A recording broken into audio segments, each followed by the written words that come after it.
If you come from a middle class family or a low income household and you pay close attention to the stories of other people from such families, something becomes extremely clear to you, right? You'd immediately notice that the reason why many of these families never cross that financial threshold and why their children are not likely to do so is not because of bad luck or a curse. It's simply because of two things that are interlinked. Number one, the inability to recognize patterns. And number two, generational ignorance. Just 2 weeks ago, I saw a very touching DM from one of my followers here on TikTok. This young man is just about to do his NYSC, fresh out of school, right? And he told me how that he started a business when he was in 100 level back on campus. And in his own right, he was doing so well. According to him, sometime last year, he had about 10 million naira in his account, right? But now he doesn't have up to 200,000 naira. And the reason is because his dad retired last year. And ever since his dad retired, he's been the one bearing the entire financial responsibility of the family.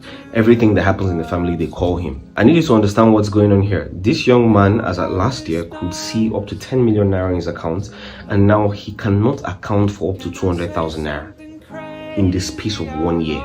Why?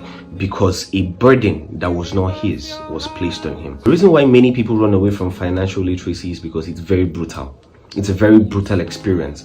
It does not consider your emotions, right? And if you want to become financially literate, if you want to have financial education that will help you ensure your future is stable, one thing that you must detach is your emotions, right? And I'm going to tell you something that you might not want to hear. If anybody brought you into this world, they must have fundamentally accepted that the person they're bringing into this world is 100% their financial responsibility. It is not an ideal situation that the child takes care of the parent. It's supposed to be the other way around. Social programming, it's a real thing, especially from the media.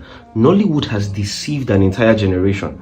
They've painted stories where, the mother or the father were struggling, and then the young man now comes up and he's now the one feeding the family, and that is painted as the ideal success story. No, that's not the ideal success story.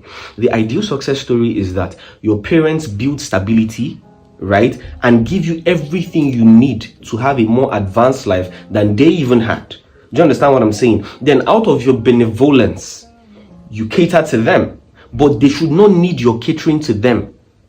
That is how it is supposed to be ideally. But then there's another truth, and the truth is that in Africa, right, many times our parents were limited in opportunities that they were exposed to. I'm saying some of them, not all of them. Some of them just didn't do what they were supposed to do, and then they now place the burden completely on you. So the dilemma many people from middle income homes and low income homes face is that they now start working, they are making some money. Now they have the mindset, they are the ones to liberate the family. Automatically, you're now the one to pay your siblings' school fees, you're now the one to pay your parents' hospital bills, you're now the one to take care of everything going on in the family, right? I can tell you where you're going to end up if you bear those burdens too early.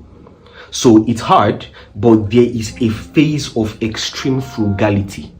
Do you know why? Because if anything happens tomorrow and your money finishes, they are going to be the same ones to ask you, why weren't you saving? The same people. I'm not saying you're not going to be sending anything home to your parents, but you can only do what you can afford and still have your savings and still have your investments in bulk so that you can build stability first and establish others.